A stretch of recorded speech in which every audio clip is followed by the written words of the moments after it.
I'm Natalie O'Brien, and I'm the editor of the Catalyst Literary Arts magazine, editor and creative director. The Catalyst magazine originally was created in 1992 and ended somewhere in 2006.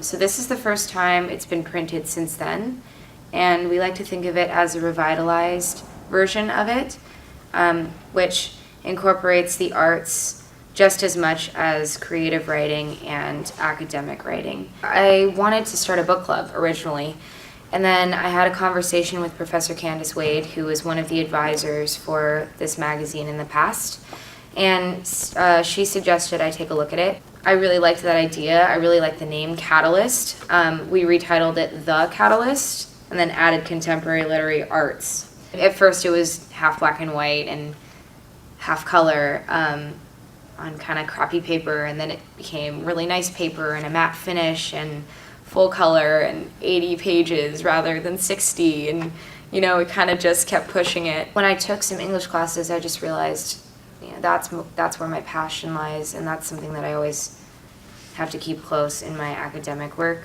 So doing this actually goes along with what I'm studying now and where my interests are. So the visual in literary studies. The word ekphrasis has kind of haunted me in a good way since my freshman year here, working with Candace Wade. Again, I've been so lucky to meet people that have influenced me in the right ways. And so one thing I like to stress about this magazine is that the art is just as important.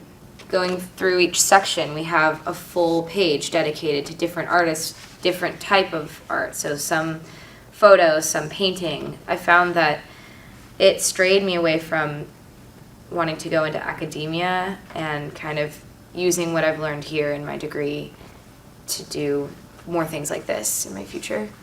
Every different era that I've studied, whether it's American or British, it's always, really closely related to how I respond to it visually or how I kind of map a book visually.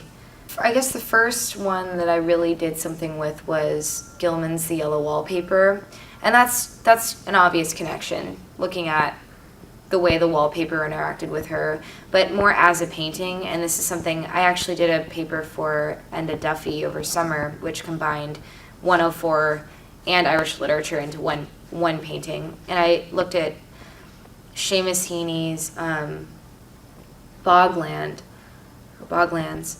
and read that as another word, palimpsest. So if you take a slice out of the earth and look at it, that's kind of like looking at a painting after you've flipped it over and you're shining a light through it, and you can see where the artist has made all of these changes. And that's also like looking at an original manuscript and seeing where things were blotted out and written over.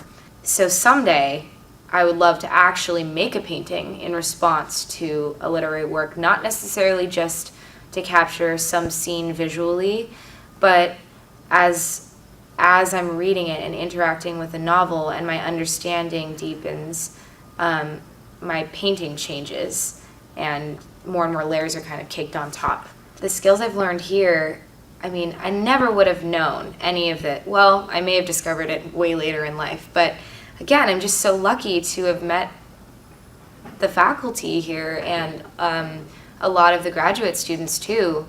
And then now that I've met a lot of people that understand, having conversations like that, it's irreplaceable, and that's something that, I'm so grateful for, having switched from art to English. I feel like my life has just made more sense since I've been looking at things this way.